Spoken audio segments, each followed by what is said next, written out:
Chapter 17 and 18 tonight, sort of as an introductory into the next couple of lessons that we're going to have. And we're getting down to the nitty-gritty. Of course, we've been through the vile judgments, and we're getting down to close to the end here. This is another one of those areas, what we call parenthetical teaching, where John gets the teaching of what is called the harlot of Babylon. So if you have your Bibles, turn to Revelation chapter 17.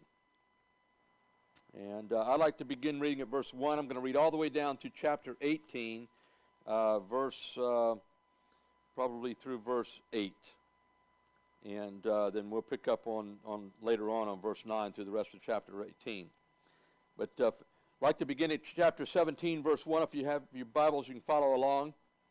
There came one of the seven angels which had the seven bowls, and talked with me, saying to me, Come here, I will show unto thee the judgment of the great harlot that sits upon many waters, with whom the kings of the earth have committed fornication, and the inhabitants of the earth have been made drunk with the wine of her fornication. So she carried me away in the spirit into the wilderness, and I saw a woman sit upon a scarlet-colored beast, full of the names of blasphemy, having 7 heads and 10 horns. And the woman was arrayed in purple and scarlet color, and bedecked with gold and with precious stones and pearls, having a golden cup in her hand, full of abominations and filthiness of her fornication. And upon her forehead was the name written, Mystery Babylon, the great mother of harlots and abominations of the earth. And I saw the woman drunk with the blood of the saints, and with the blood of the martyrs of Jesus. And when I saw her, I wondered with great wonder. And the angel said unto me, Why didst thou wonder? I will tell thee the mystery of the woman, and of carried her.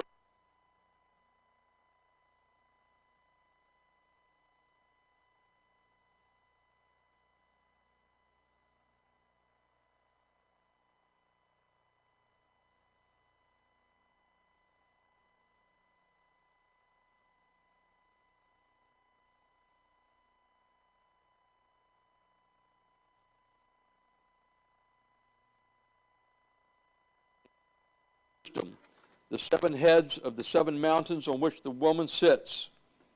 And there are 7 kings. 5 are fallen, and 1 is, and the other is not yet comes. And when he comes, he must continue a short space. And the beast that was is not, even as is the 8th, and is of the 7, and goes into the perdition. And the 10 horns which thou sawest are 10 kings, who have received no kingdom as yet, but receive power as kings 1 hour with the beast. These have one mind, and shall give their power and strength unto the beast. These shall make war with the Lamb, and the Lamb shall overcome them, for he is Lord of lords and King of kings. And they that are with him are called and chosen and faithful. And he saith unto me, The waters which thou sawest where the harlot sits are peoples and multitudes and nations and tongues. And the 10 horns which thou sawest upon the beast, these shall hate the harlot, and shall make her desolate and naked, and shall eat her flesh, and burn her with fire. For God hath put in their hearts to fulfill this will, and to agree and give their kingdom unto the beast, unto the words of God, until the words of God shall be fulfilled. And the woman who thou sawest is that great city which reigns over the kings of the earth. And after these things I saw another angel come down from heaven, having great power, and the earth was made bright with his glory. And he cried mightily with a strong voice, saying, Babylon the great is fallen, and is become the habitation of demons, and the hold of every foul spirit, and cage and every unclean and hateful bird. For all nations have drunk of the wine of the wrath of her fornication, and the kings of the earth have committed fornication with her. And the merchants of the earth are grown rich to the abundance of her delicacies.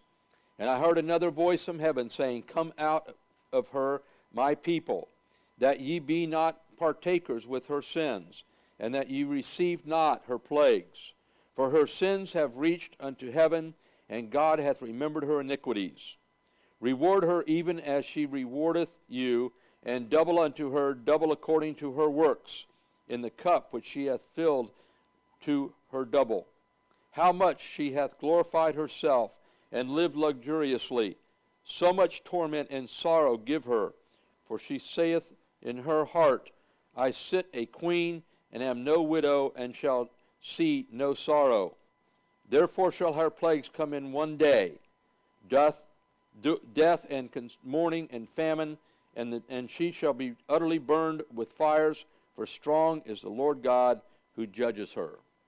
Now, the question here, the glaring question, as you read commentaries, you study the Revelation, you try to study end-time events, the big question here is, what in the world is this harlot? Who is this harlot? What are we talking about? And how does it fit into this whole thing called the book of Revelation? We notice here it's called the Mystery Babylon. Go back to chapter 17 in verse 5.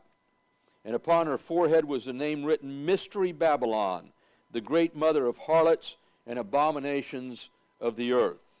Now, this is probably, if you get into Bible study and the end-time events, this is probably one of the most controversial, the most discussed issue in the entire book of Revelation. It's a difficult portion of Scripture to really understand. And as I'm going to show you tonight, there's a lot of different thinkings here that come into play at this time of the Mystery Babylon, and who is the harlot here. The two thinkings that we're going to explore tonight, one is there is a historical city and nation called Babylon, right? And at the time when Nebuchadnezzar was the king of Babylon in the Old Testament, it was pretty much ruled the world at that time. Of course, we know about the Babylonian captivity when Babylon conquered Israel, and later, after the Medo-Persians took it over, the Assyrians conquered Judah and took them into Babylonian captivity as well. And that whole region under the Chaldeans was known as Babylon. And then, of course, there was the city of Babylon, which was the capital of that empire, where Nebuchadnezzar built the seven wonders of the world. It was known for its splendor. It was the center of what we call Gentile nations today. Babylon was the center of Gentile religions.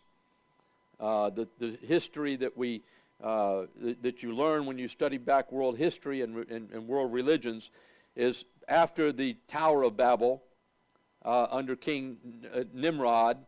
His wife, after the nations, God confused the languages and stuff, she started Gentile religions. And all of the Gentile religions today that we see on the planet were offshoots of some of her teachings. Things like the fertility goddess of Diana and Ishtar and stuff all go back to the Tower of Babel. So this word Babylon, the word Babel comes from going back to Genesis chapter 11 with the Tower of Babel, okay? And it all goes to the idea when really Gentiles separated themselves after the Tower of Babel and went their way from God. And then, of course, God, shortly thereafter in chapter 12 of Genesis, calls out Abraham and chooses the Jews to be his people.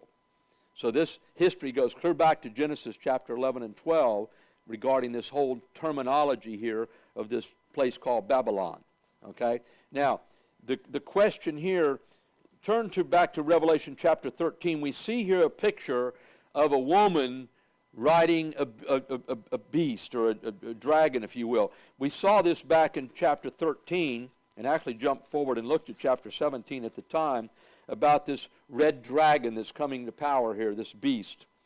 In Revelation chapter 13, we read, And I stood upon the sand of the sea, and I saw a beast rise up out of the sea, having 7 heads and 10 horns, and upon his horns 10 crowns, and upon his heads the name of blasphemy. And we read on down here, and we studied out the fact that this beast is both a political beast and a religious beast that comes to power during the tribulation period.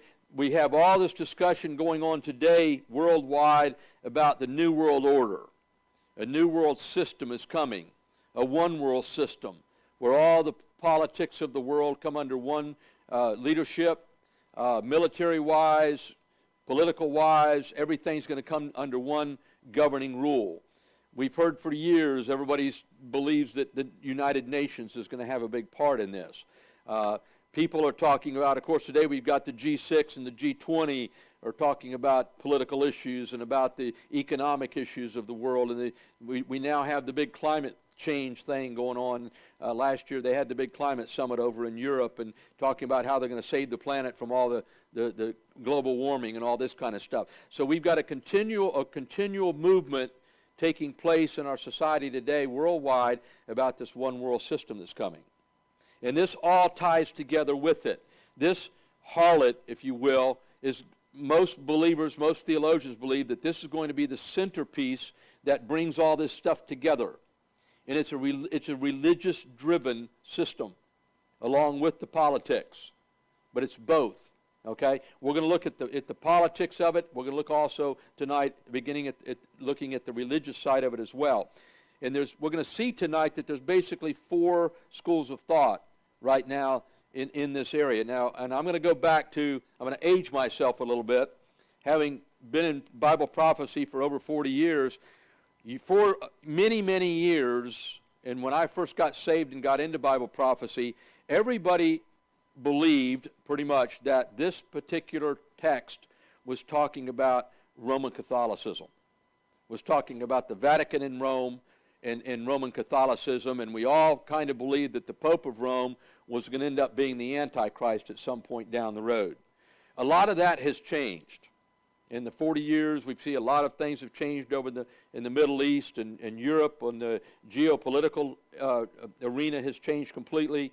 Nations that we used to believe were going to be heavily involved in the one world order, like the USSR, doesn't even exist anymore. So because of that, as things have changed, people have gone back and re-examined the scriptures and looked at the different political systems and the different religious systems. And basically, right now there's 4 popular thoughts about who this harlot is floating around out there. We're going to look briefly tonight at all 4 of them, and then we're going to talk a little bit more about it in the coming weeks as we try to develop exactly how this is all going to come to play. But we see, first of all, the beast. As you study out chapter 13, we learn that there's a second beast comes up where the Antichrist comes from. The first beast is where the false prophet comes from. And in the chapter 13, we saw the 666, the Satan's mark of the beast, if you will, okay, where this is going to be forced on people, and they can't buy or sell unless they take on the mark of this beast. Okay, so the idea here in chapter 17, we're talking about the same beast. We're talking about the one world order is primarily what we're talking about here. And we see this harlot is riding on this beast. She's seated on this beast. Now, the first thing we notice here, chapter 17, verse 1, is that the angel that had the 7th vial is the one that comes and gets John and says, hey, John, you got to come see what I'm going to show you out here in the desert. Okay? And so we read on that the angel takes John out into the desert to see this woman in verse 3. He carried me away in the spirit into the wilderness, and that's another word for desert. And I saw a woman sit upon the scarlet beast, full of the names of blasphemy, having 7 heads and 10 horns. And again, that's the same thing we read back over in chapter 13. So as I'm going to get into this a little bit tonight, it's key out front that we're talking about a desert location, because that's part of the new thinking that's just come into play in the last several years of one of these new ideas of who this beast is, all right? And so keep that in mind. We'll get back to that in a minute. But the The mystical Babylon here, we're talking two historical implications to start with. As I mentioned, back in the days of Nebuchadnezzar, he not only controlled, at that time of the world, they not only controlled the political system pretty much, because they control the entire, what we would call today the Middle East, most of Southern Europe and Northern Africa. They controlled everything around that Mediterranean Sea where civilization pretty much existed at the time of Nebuchadnezzar. And they control pretty much the whole thing. He controlled the known world at that point. If you remember in Daniel chapter 2 and Daniel chapter 7, he was the head of gold, of the image of the beast. He was the head of gold. All right? And his power, and God gave him great power, great might, and he was a great king. He was actually, at one point, he was right up there, representing the King of Kings, if you will. He was almost a type of Christ in that area with his rule over Babylon. But they also, the Chaldeans basically controlled religions of the world. All Gentile religions went back to the Chaldeans. The only exception was Judaism. Everything else had its roots back in Chaldean thought. If you remember when, at the time of Christ, when the Magi came, they were Chaldeans from the east, and they came. They were the Magi. They had the Kabbalah. They had all kinds of religious books and stuff, and they were the thinkers, if you will, in the Gentile world. And so all of your Eastern religions and all of that stuff have their roots back in Babylon. So they controlled not only the political realm, but also the religious realm at that time.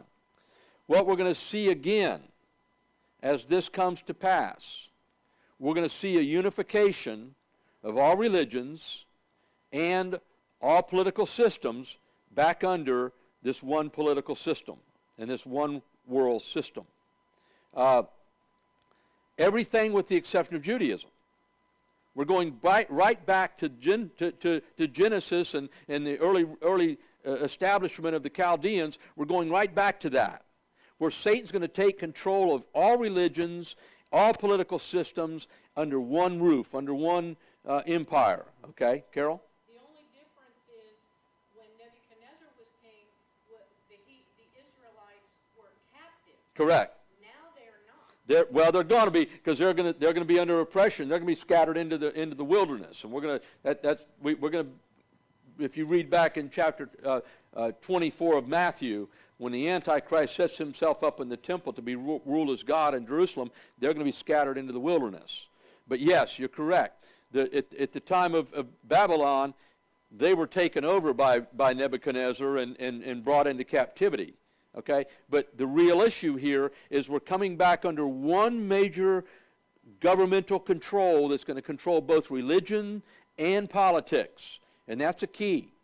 We're talking about a one-world religion. Now, if you look around, we got Hinduism, and we got Buddhism, and we got Zen, and we got Islam. We got all these other religions besides Christianity and Judaism.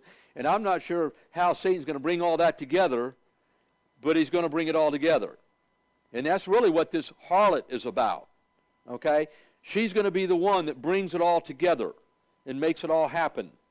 All right? She's going to be in bed with the political system, and that's going to give her the power to bring all religions together in some type of tolerance, some type of kumbaya, if you will, so they'll all turn on Israel when it comes down to Armageddon. All right? So it's both political and religious. Now, we see the same thing prophetically. Go back to Isaiah chapter 13. And we see in Isaiah, there's several scriptures in the Old Testament that talk about the future Babylon in a prophetic way. All right? And starting at verse 1 here in chapter 13 of Isaiah, we read, "The burden of Babylon, which Isaiah the son of Ammon did see. Lift up a banner upon the high mountains, exalt the voice unto them, shake the hand, and they may go into the gates of the nobles. I have commanded my sanctified ones, I have also called my mighty ones, for mine anger, even them that rejoice in my highness. The noise of the multitude in the mountains is of the great people, a tumultuous noise of the kingdom of the nations gathered together. The Lord of hosts mustereth the hosts of the battle. They come from a far country, from the end of heaven, even the Lord and the weapons of his indignation to destroy the whole land. Wail, for the day of the Lord is at hand. It shall come as a destruction from the Almighty. Therefore shall all hands be faint, and every man's heart shall melt, and they shall be afraid. Pangs and sorrows shall take hold of them.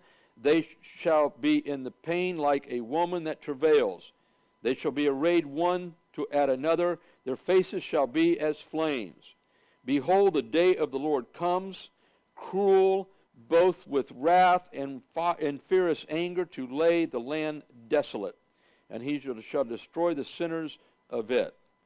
For the stars of heaven and the constellations thereof shall not give their light.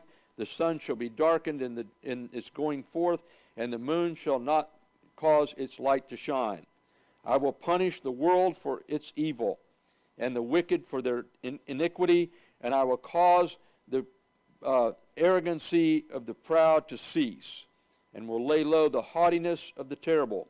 I will make a man more rare than fine gold, even a man other than gold wedge of Ophir. Therefore I will shake the heavens, and the earth shall remove in its place, and the wrath of the Lord of hosts, and the day of his fierce anger. And so we see here the prophecy, if you will, of the destruction of this new world order called Babylon. You notice it's called in verse 13, verse 1, the burden of Babylon. This term is not only used historically to describe the empire of Babylon, the city of Babylon, but in this particular inference, it's referencing this political system, this one world system that's going to come into play here at the end of the tribulation period. So it's got a prophetic use as well as a historical use. Again, as we get back into Revelation chapter 17, we're going to see that it's both a political system, it's also a religious system, from which the false prophet, and then following the false prophet, the Antichrist is going to come. And they're the ones who are going to bring the world together. The false prophet is going to be the key, I think, ingredient in bringing the world together under this system. And then out of this system is going to come the false prophet, or the Antichrist, which is going to desecrate the temple and set himself up as Satan's man in the temple to be worshipped as God. So as we look at the harlot here, we see that it's historical Babylon, which was destroyed by the Medes and Persians and the Greeks. And as you read this Isaiah, you study Isaiah, you see that some of this they believe was historical when the Medes and the Persians destroyed Nebuchadnezzar's Babylon. And then we have also the religious system in Babylon. This controlled, as I mentioned earlier, Babylon controlled all of the Gentile religious systems at that time. They had all the temples of Diana or Ishtar. They had the temple of Medoc and all this kind of stuff going on in Babylon. So it was the head of all that stuff. And then we see also in Isaiah 13, we see the Babylon of the prophecy, which is this one world system coming. And that's where God's going to turn his attention on when Satan wants to have all nations turn against Israel. And he's going to bring it all together, both politically and religiously. They're all going to turn on Israel. And we got a God sitting in the temple in Jerusalem, professing to be God. And he's going to bring all these nations together under this one religious system and this one political system to destroy Israel. And that's when Christ is coming back to deliver Israel from annihilation. So that's the harlot is the religious system that fits into this political system, which is the beast, and brings it all together. Okay? Now, today we have a lot of modern interfaith stuff going on. This is obviously the Pope Francis here having meetings with all the different world leaders and stuff, and he's been doing that since he became Pope several years ago. He's doing everything he can to make everybody want to get together and kumbaya, if you will, and worldwide, and bring everybody together under whatever your religion is fine. We're all worshiping God just our ways, right? And that's kind of been his story. We also have, between the Jews and the Arabs, And of course, there are different sects of Arabs, the Shiites and the Sunnis and different things. They're all trying to come together with the Jews and try to find some way to solve the problems in the Middle East as well. So we've got a lot of interfaith dialogue going on that hasn't taken place in my lifetime. This has never gone on, to be honest with you. We always had Roman Catholicism doing its thing, and Islam was over there doing its thing in the Middle East, and Christianity was trying to evangelize the world, and the Hindus were pretty much in India. But now with this expansion of people moving all over the world, and airplanes, and the economy, and looking for jobs elsewhere, and now we have the issue with immigrants that are fleeing their countries because of World War, coming to Europe and coming to here. And all these religions are mixing together now. The political systems are all mixing together. The cultures are all mixing together. And consequently, pretty much every nation on the planet right now is having problems because of all the different ethnic backgrounds and the philosophies and the religions. And you know, it just doesn't work. Even though we pride ourselves in America being a melting pot, the melting pot's on fire right now. And going to get worse, just look at Europe.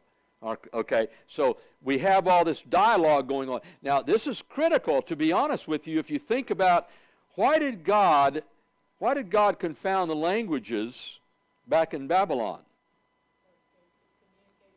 They could communicate with each other, and they're dangerous. Mankind's got a problem if we're too strong, we're too smart, our imaginations are too wild. If we weren't confused. Well, what's happening today with computers and transliterations, all those guys can get together and it's all being translated in their languages at the same time. And you see these Arabs, they all got earpieces on, and they're listening to all this stuff in their Arabic languages and Jewish languages and stuff. So consequently, man's thinking's coming back together. And I believe that's part of what's going on here, bringing this one world system back together, as we now can communicate with the use of computers and translations. We're back to Babylon. And God said Babylon's not good. And then he uses the term Babylon as the great system that's coming that's evil. Okay? So this is critical. Now, this just took place last year at Ground Zero. Pope Francis led an interfaith call to God, and I put little g there, okay, because I'm not sure which God they were all calling on, all right, but pardon the misspelling, but they brought this about for world peace, and it took place at Ground Zero. This is something that would have never taken place 20 years ago, even 10 years ago. This would have never taken place. And you want evidence that God's Word is God's Word and the one world system's coming? There it is right there. And Pope Francis headed this thing up. And at Ground Zero in New York City is where this took place, September of 2015. So we're on the road to, if you will, all of this coming to pass real quick, all right? So we get back to this great harlot, and she's sitting on many waters. Now, this is defined and explained over in chapter 17, verse 15. What is this thing about many waters? Verse 15 says, "And I said unto me, and the angel said unto me, the waters which thou sawest where the harlot sits are peoples and multitudes and nations and tongues." Now, that refers to basically the cosmos, if you will. The people of the earth. This is basically telling you she's crossing all barriers. She's representing everybody. Every tongue, every nation, whatever ethnic group. She's the harlot that they're all falling in the sack with, okay? And they're drunk on her fornication as we get into that. We'll talk about that probably next time we're together. So she's into this big time. She's over the world as we know it. All the people are following behind her, and she's got control, both religiously, and she's riding the beast, so she's in control. Literally, the inference here is that the religious side controls the political side, because she's riding the beast. Okay? So the idea here, and if you think about it, ultimately religions control society. Whatever the primary religion is of a culture controls that culture. It's been, for years, we've had American Judeo-Christian values in America that controlled. Now we're giving that up and we're turning it over to a godless secular regime, and Christianity is losing control of that. If you go back to the communists, they were atheists, so the state controlled, and there was no religion involved. It was antichrist. It was godless. So if you go to most of your tribes of New Guinea, the witch doctor controls the tribe. So religion has always controlled the political systems, and this is going to be the same here. Ultimately, the issue is between the holy God and the unrighteous Satan. And we've got Judaism, which Satan is going after here, God's chosen people Israel, versus Satan and all of his false religions and atheism and everything else that Satan is. So that's really what we're talking about here. She's the one that's going to bring this satanic power together, if you will, and ride the political beast to go after Israel. Now, the glaring question as we talk about this harlot is, who is it? Or what is it? Is she, like we've taught for years, are we talking about Roman Catholicism? Are we talking about the Vatican? Or are we talking today about the Muslim faith, and is the city, the harlot Mecca? One of the others, and we're going to look at them in a minute, one of the others is the original Babylon, which is in Iraq, which, if you remember when we went into Iraq the second time and found Saddam Hussein, he was in the process of rebuilding the original Babylon. Well, today, because of all the geopolitical problems going on in Iraq, is kind of sitting vacant and not doing anything right now. So it has little or no value politically or religiously. But Saddam Hussein was trying to rebuild the original Babylon. Another one of these four schools of thought today we're going to look at tonight a little bit is the idea that it's New York and America is this great Satan. And we're the Antichrist. We're the harlot. Because we've controlled the economy. We've been the big boys on the block now for the last 7,500 years. Really, since the two world wars, America's been the superpower. And even when we were competing in the Cold War, we were kind of superior to the USSR. Today, we are pretty much the only world superpower, but going downhill quick. So we also, through America, have been very involved in evangelizing the world through Christianity. And, of course, that's dying off as well, unfortunately. But so a lot of people today are teaching that maybe America is this Antichrist or the harlot of Babylon. So we're going to start with, first of all, who is she? We're going to start with the historical Babylon. And again, as I mentioned, the history of Babylon in its heyday was the deal. It surpassed probably Rome itself during the Roman Empire days. Babylon, Nebuchadnezzar had it all. And you know, we study out, archaeology studies out the seven wonders of the world that they had. They had the Hanging Gardens, and they had the Gate of Ishtar and all this kind of stuff. And so this was the centerpiece, if you will, of human existence. And majesty was Babylon. And now, this sort of is deceiving if you study I looked at some Google Earth maps and stuff on this particular deal. What Saddam Hussein was rebuilding covered about 20 acres. It wasn't like he was building a big, huge city that would anything rival the original Babylon. He was starting with his palace and this kind of stuff, and that's about all that got built. It's not a big deal.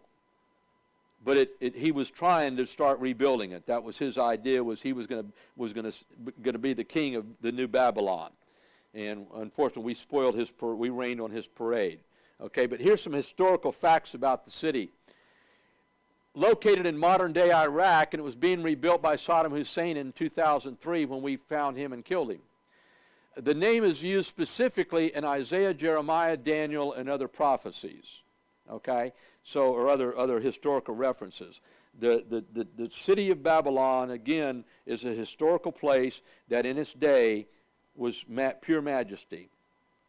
It was founded in the reign of Sargon of Akkad in 2334 to 2279 BC. It rose to prominence under King Hammurabi in 1792 to 1750 BC. It was a center of worldwide Gentile rule under the Chaldean king Nebuchadnezzar II in 604 to 561 BC. And at that point, it really controlled not only the trade routes from the Far East back into the Middle East. It controlled. They had a navy. They controlled the seas. They controlled it all pretty much. And they took over, as we know, they took over Israel and took them into captivity. So Nebuchadnezzar was really under Nebuchadnezzar, it was the world power. It was a center of Gentile religious decadence for generations. The worship of Ishtar, the fertility goddess, Adad, the weather god, and Marduk, the chief god of gods, had temples within Babylon. The city of Babylon all had temples to these gods. Okay, and then it was known for the 7 wonders of the world, including the Hanging Gardens and the Ishtar Gate. Historical Babylon also was conquered by the Medes and the Persians under Cyrus the Great, and you can read all about that in Daniel chapter 2 and Daniel chapter 7, where the 4 great empires were disclosed by the image that Nebuchadnezzar had. And of course, Daniel told Nebuchadnezzar that you're going to be taken over by the Medes and the Persians, and then they're going to be taken over by the Grecians. And then later the Romans are going to take over the Grecians. And all that was laid out in Daniel chapter 7. So you can study all that out if you want. But they were taken over by Cyrus the Great in 539 BC.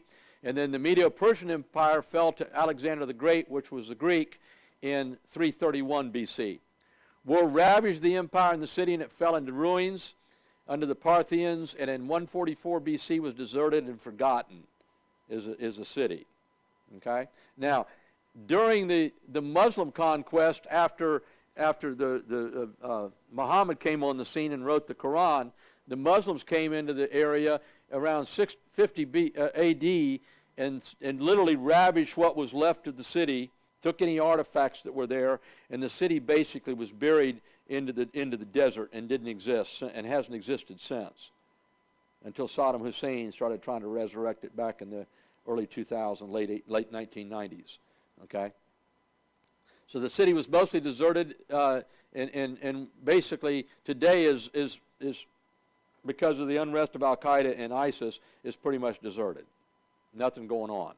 But that's if the true Babylon, the historical Babylon, was going to be a part of it, this would have to be totally rebuilt and set up as some kind of political and religious system. Right now, it doesn't exist pretty much, but that's the historical Babylon. Okay. And some people think it's still going to come into play. The second one is the one that we kind of hung our hat on for years, was the Vatican.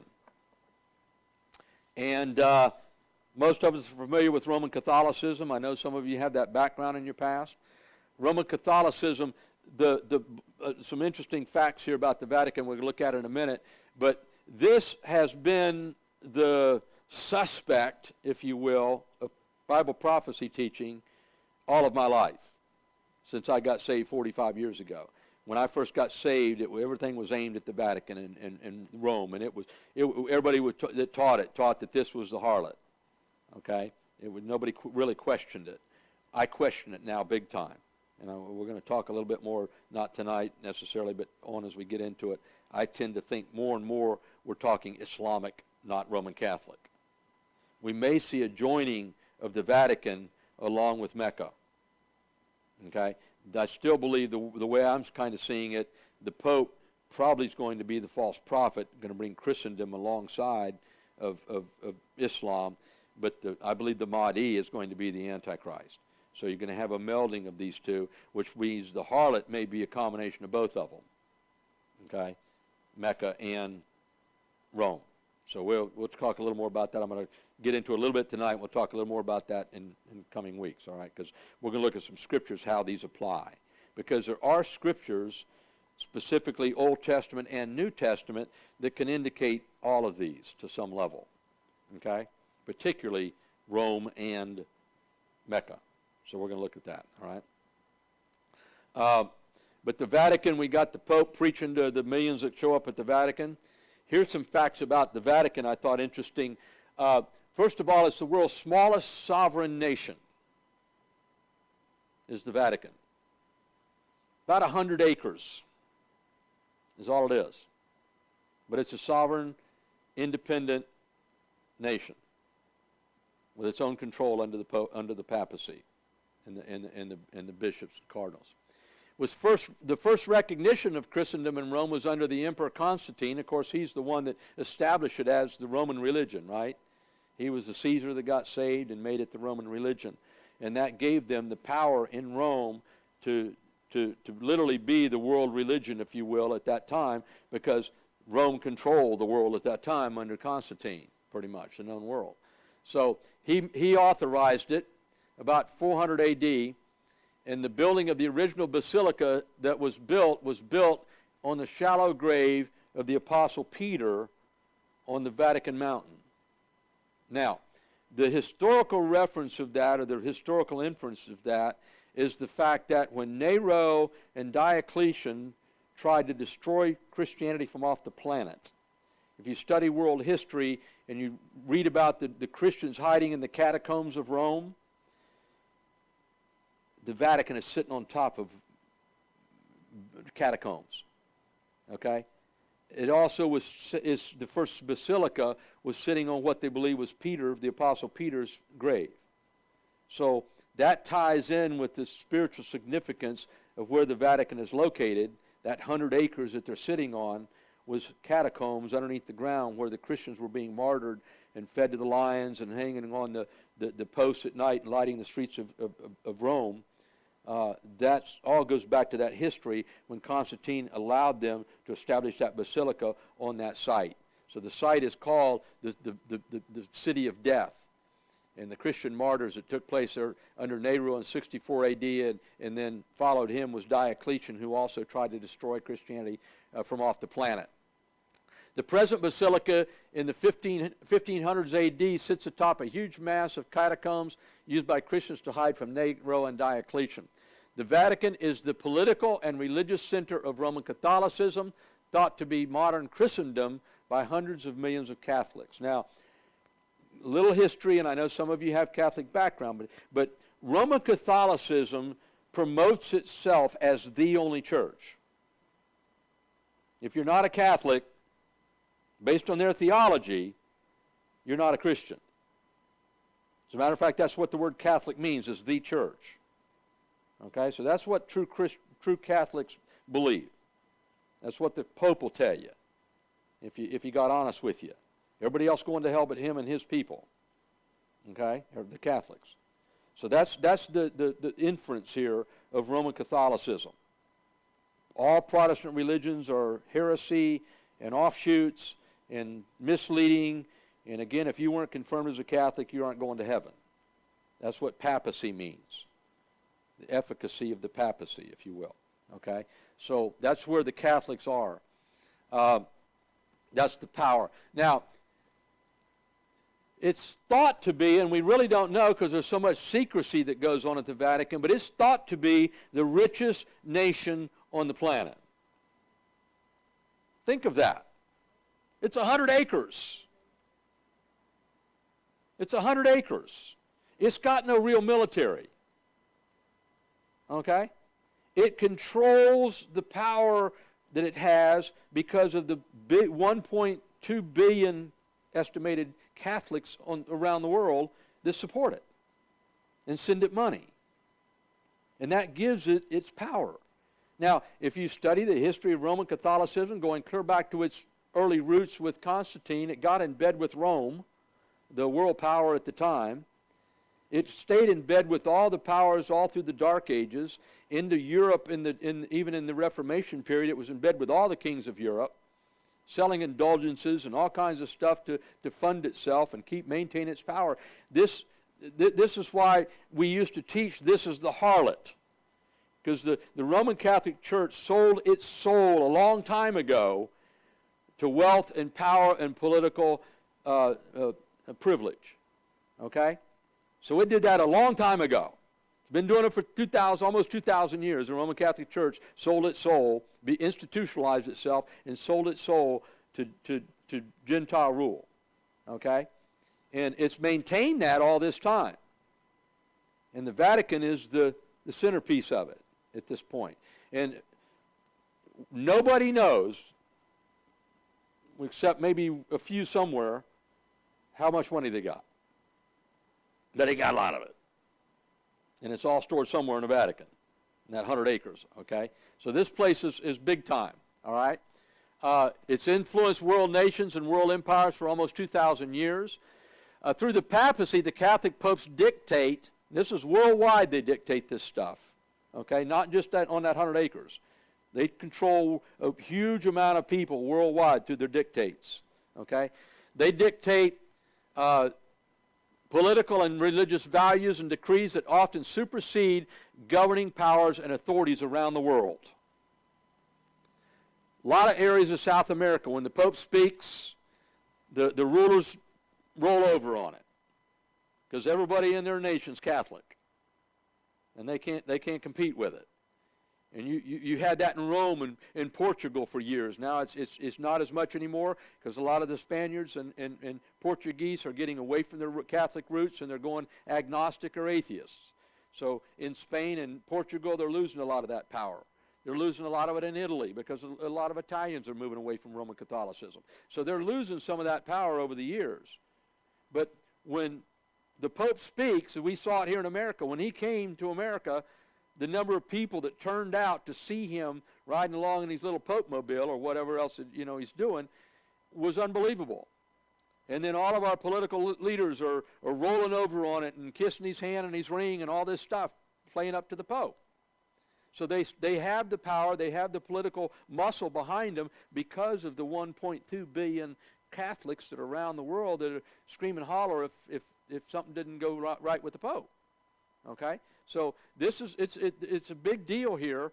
They're in a position to sway a lot of weight in Satan's one world system because they have not only the religious power of the people, but they also, because of that, they have a lot of political rule as well and what goes on. And they do affect, the Pope affects world powers anytime he wants to speak. Roman Catholicism has prostituted itself by institutionalizing Christendom with kings, rulers worldwide, with indulgences, political gain, in return for favor, power, and financial gain for hundreds of years. Nothing's new under the sun with Roman Catholicism. Okay? It really isn't. And that's why she's considered to be the harlot. Okay? The Pope, again, when I started teaching prophecy, whoever this last pope was, and I don't know if this is him or not, but the last pope was going to be the Antichrist. This is Francis, and I don't know if this is him or not, but that was a teaching for years when I was studying prophecy and being taught it and started teaching it. We always thought it was going to be the Pope. We were ignorant to the 12th Imam. Islam back 50 years ago, 40 years ago, was over there, they're riding camels and living in tents and didn't have the wealth they've got today, and the religion was pretty much worthless to most anybody in Western society. Okay? Now, oil has put them on the map. Oil has given them the money and the power and the prestige, and now they're wealthy over there, and they're making major political and religious movements in that society. There's a revival of the Ottoman Empire, which took over the Byzantine Empire. The Ottoman Empire is coming back to life again, big time, and it's moving into Europe. It's coming here. It's going all over the world at this point. They're evangelistic. They're on the internet. They're doing everything they can to expand Islam. And right now, the numbers I read this week were Islam is reaching 1.5 billion Muslims in their religion. So right now, they are oversizing even Roman Catholicism. So their world power is magnifying quickly. They've got the money of oil behind them and all the sheiks and so forth, and they're now worldwide. They're all over Southeast Asia. They're taking over Europe. They're in the old USSR. Putin's having a lot of problems with Islamism in Russia and hit the countries that he controls. So, Islam's a big deal now. But the Pope is still somewhere, I believe, going to play a major role. How it's all going to come down, I kind of lean right now, he's probably going to be the false prophet, which means that the Vatican's going to be involved to some level, okay? But the Pope, I don't know if it's Francis, I really don't care. I don't know if the rapture takes place tonight, it's Francis, okay? If the rapture doesn't take place tonight, he might drop dead, and there might be 2 more before we know it. Okay? So I really don't care what pope it is. But I believe the Vatican and the Pope are going to be involved somehow. Whether they're solely they are the harlot, again, I'm not sure. A modern one today, and this has really come into play in the last probably 10 years or 15 years or so. I think 911 brought a lot of this out about how the Islamics look at America. We've been friends with Israel for a long time, and the Arabs are coming after us because of that. They're calling us the great Satan and all this kind of stuff. So there's a lot of people today that think America and our wealth and our power is going to be the Antichrist, the harlot. And we have done our share around the world of promoting American values and American sewer, if you will. We lead the way in immorality worldwide now, and our entertainment with Hollywood and all the stuff. We're sending all the trash over to Europe and everywhere else, polluting the world with our garbage. And we've been doing that now for about the last 50 years or so. Okay? So I can understand them calling us the great Satan. I can understand them, seeing us as some kind of big threat in the future. And we are being accused accordingly. We're the ones that dropped the bombs on Hiroshima and Nagasaki. And I think from what I'm hearing in the next few weeks, Barack Obama is going to go over there and visit Nagasaki or Hiroshima. I'm not sure which. Okay? And I'm sure when he gets over there, he's going to trash us like he's done for the last 8 years, and shame on us for dropping the bomb and killing all those people. He doesn't understand that it ended World War II probably 2 or 3 years ahead of time because we were willing to use the bomb. He has no historical reference of it. He didn't storm the beaches of Normandy. He wasn't in the battles of the Pacific Rim. He wasn't being in concentration camps in Europe, like a friend of mine that passed away now, spent 2.5 years in German concentration camps. He hasn't been in Japanese concentration camps. So he has no reference, and I'm sure he's going to go over there and apologize that America were the big Satan and we dropped the bombs on Hiroshima and Nagasaki. But that's why people see us as the great Satan, if you will, one of the reasons. Along with our debauchery, with entertainment and the immorality, and now we're bringing on homosexuality and all this transvestite and all this stuff, and we're making it mainstream worldwide, and we're trashing all these other nations that don't accept all this stuff, immorality and all this stuff. So, I can understand where they're coming from. I really can. So there's a movement right now thinking that we're the harlot as America. And on top of that, specifically New York City. Now, where we're getting wrapped into that is because that's where the UN is. It's also one of the major world banking centers. Pretty much nothing goes on financially around the world that don't go through New York at some level. Okay? Now, just along so you see I've got Statue of Liberty with a question mark. You know what the Statue of Liberty really is? You know where it comes from? Of course, it was given here by a Frenchman, right? He made the thing and sent it here, right? And it's all in New York Harbor to welcome all the people that want to come, right? You know what she really is? She's a representation of Ishtar, the fertility goddess of the Chaldeans, also called Diana of Ephesus and Corinth. She's Satan's girl.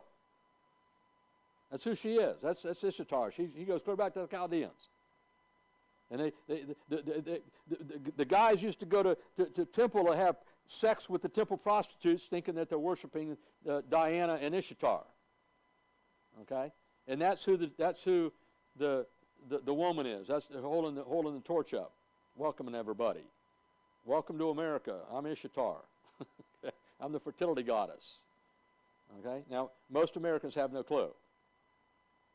Came through, it quite frankly comes through the Masonic Lodge. The Masonic Lodge uses Ishtar as one of their symbols. Okay?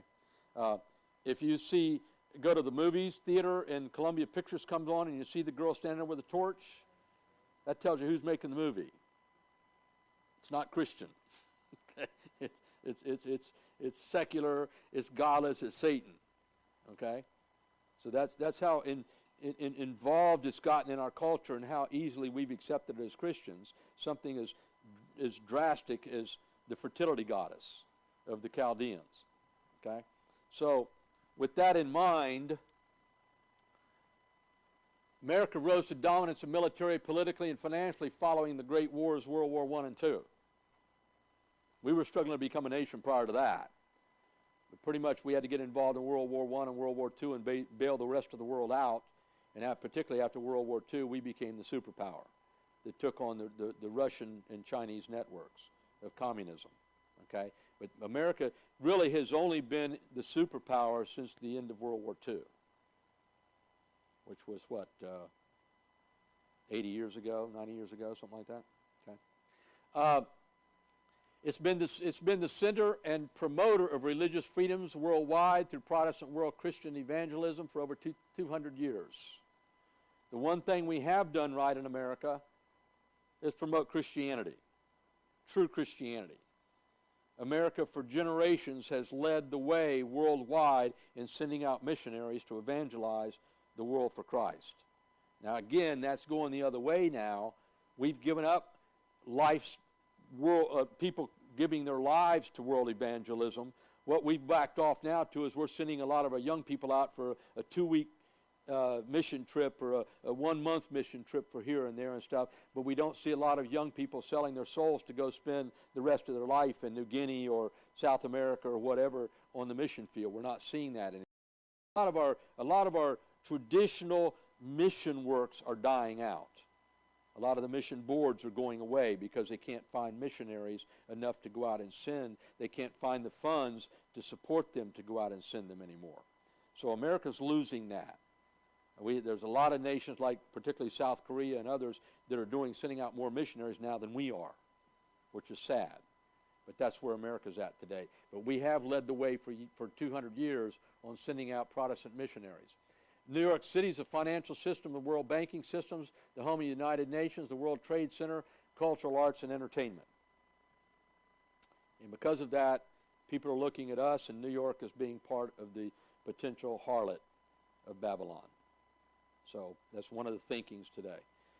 Where it plays in, I'm going to say this. I really don't see America in Bible prophecy a whole lot. There's only one Old Testament reference, and it's weak at best. So I kind of discount this one pretty much. I think, if anything, our economy is in such poor shape, we could go away in a heartbeat. And military power would be, if we don't have the money to fund it, our military might would go to nothing in a heartbeat. So I think America's in desperate straits if we don't make some major changes and, quite frankly, see a revival in our country. I think we're in big trouble. But at least I wanted you to know a lot of people today that are teaching Bible, this is where they're at on this particular harlot, okay? Now, this is the new one on the block. This one is one I've just started studying recently, and I was kind of surprised with some of the stuff I ran into. There's a lot of new information out on Mecca and the teachings of Islam as it relates to end-time prophecies. A lot of new stuff coming out. I watched an hour video on this yesterday, and I watched part of it again last night, and it's very interesting, okay? How does Mecca fit into it? Now, part of the historical reference, we're not sure, archaeologically we're not sure, where the Tower of Babel was. For generations, people kind of assumed because Babylon was over there on the Euphrates River in Old Testament Persia, which is now Iraq, and that's where Saddam Hussein was rebuilding Babylon. People just kind of assumed that that's where the Tower of Babel was, but there's no real archaeological proof of that. Okay? Now, based on some new understandings, new teachings through Islam and also through the Bible, it's very possible that instead of being the Tower of Babel being in old-style Babylon, historical Babylon, that the Tower of Babel was actually today where Mecca is. Okay? And so Mecca is, of course, the number one religious location, I guess you'd call it, for Islam. Jerusalem is second. Mecca is first. And I don't know all the semblance of why, other than there's a Kaaba stone is there. And the Kaaba stone is a meteorite that came to the earth and supposedly is some representation of Ishtar. Okay? And it holds a prominent place in whatever that big box is. I got to study out some more on Islam here. They got that big square black box in the middle of the square that everybody marches around 7 times when they go on their pilgrimage and all this kind of stuff. And so it's you can see that's mass of people there. That's the mass of people that's come to the pilgrimage at Mecca. And again, right now, the numbers are about 1.5 billion people that have given their souls to Islam and worshiping this, okay? Now, the thing over here on your right, my right over here, back here, is the Kaaba stone, and that's part of this worship, okay? This Kaaba stone has spiritual emphasis and was given to the Islamics by God from heaven as a meteor. Don't ask, but that's what they believe. Now, because it's in 2 pieces, they've encapsulated it in a metal case to keep it together. And supposedly, when you go there and you walk around that box 7 times and then you go up and you kiss that and hug it, Allah will forgive your sins. So that's what the pilgrimage is about. Okay? So all this, again, we're going back to work salvation here. All right? But this is all part of Islam. The crescent over here on the left-hand side is, again, the crescent star that Islam uses as their, we use the cross, they use the crescent. Okay? The crescent with the star in it. And the crescent with the star in it is the symbol for Ishtar. This goes back to the Chaldeans. Same crescent. So Muhammad couldn't even come up with his own new idea. He just used Ishtar's crescent for Islam. Okay? But that goes back to the Chaldeans, is the crescent. And what you see, all these towers around the mosques there, on the top of all of those towers is a crescent. On every one of them has a crescent on top of it. So who are they worshiping? You know, Satan's had that crescent going back to the Chaldeans and Ishtar, and now the Islamics are using it as their crescent. Just interesting stuff here, okay? Again, a lot of archaeological thinking is that this may, because it's right next to the Red Sea, that it's very possible that was the location of the Tower of Babel in Genesis chapter 11, and it wasn't over in Iraq on the Euphrates River, like Saddam Hussein thought. Okay, they've just built a new clock tower there. That's the 2nd tallest building in the world. Actually, there's 7 towers involved. It's a great big huge hotel overlooking the mosque. $15 billion they put in it to build it. It was just built and finished in 2010. Okay, the clock is twice, I forget how much bigger, but it's bigger than Big Ben in England, like 2 and 3 times bigger. And it's up there 1,000 feet in the air on this tower. It's called the Clock Tower Hotel, okay, Mecca Clock Tower Hotel. And it's monstrous. And they also, the Arabs, this is in Saudi Arabia, the Arabs are in the process of planning a new tower that's going to go up 1 mile. Now it's going to be in Jeddah, which is would be to the south next to this Red Sea, just within miles of this. But they're going to build a tower that's going to go up over 5,000 feet. So we're back to building the towers of Babel in modern day Saudi Arabia. Now, as you read into this, you learn that the Saudis, because of their oil money, are rivaling the monies that Roman Catholicism has. Maybe even have more at this point. Okay? This mosque, everything's gold. Everything's gold there. I mean, money's no object for these people. They're buying gold Mercedes. The whole car's gold. Okay? I mean, money's no object. I've heard for years in the sports fishing industry that one guy will buy a 60-footer, and the next guy has to buy an 80-footer, and the next guy has to buy a 100-footer. And if one of the boats runs 30 knots, the next one's got to go 40 knots, the next one's got to go 50 knots. And some of them will have $10 and $15 million automobiles in their driveway just because the guy next to them only has 14. I mean, it's the money that they've got is insane at this point. They're consuming it of their own lusts, and they're building this to show God how great they are, people how great they are, the people of the world, to prove that they're great. And so this entire thing here is being driven by greed and by power and might and wealth. And it's all come into light in the last probably 15 years, 20 years. So this is coming on the scene very, very rapidly.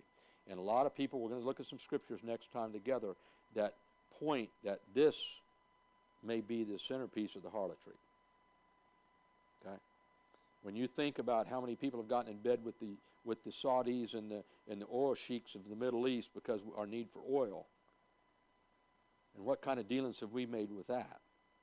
We taught them how to do it, and then they turn around and been stabbing us now for the last 50 years to buy their oil. So talk about harlotry, that's an example of it, okay? So this very well can fit into the picture. Just some real quick, short things. The harlot of Babylon is in the desert. Revelation chapter 17, verse 3. Where was John taken? Taken to the wilderness, the desert. Okay, so right there, right out front. Where's the Vatican? Is it in a desert? No, it's in downtown. It's in downtown Rome, Italy. Okay, where's New York? Is it in a desert? So right out front, real quick, where was John taken? He was taken in the desert to see the harlot that's riding the beast. So, okay, there's a scripture right out front, okay, just to make you think. Second, Revelation 18:19, casting dust on their heads. It talks about them casting dust on their heads, and it was pointed out in this video that I was watching. That is an Arab tradition. Not Western Europe or Eastern Europe. We don't throw dust on our head when we're in mourning or whatever.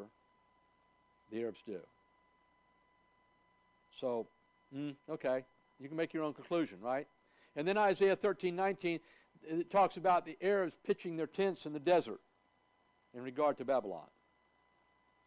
So again, the indication is Babylon. Of course, Babylon in Iraq is in a desert as well. Okay? But the bottom line here is that this also talks about them having their herds lie down in the desert. So the modern thinking about with the rise of Islam now and the power and the wealth of Islam, and it might be Mecca, might be the city that's the harlot, and of course it fits to what I believe prophecy is talking about. Ever since I've been involved in prophecy, I always wondered, even back in the days of the 70s when I first got saved and got involved in it, I often wondered, first of all, the image that Nebuchadnezzar saw had two legs. The old Roman Empire was Eastern Roman Empire and Western Roman Empire. Okay? Capital in Rome and capital in Constantinople, which today is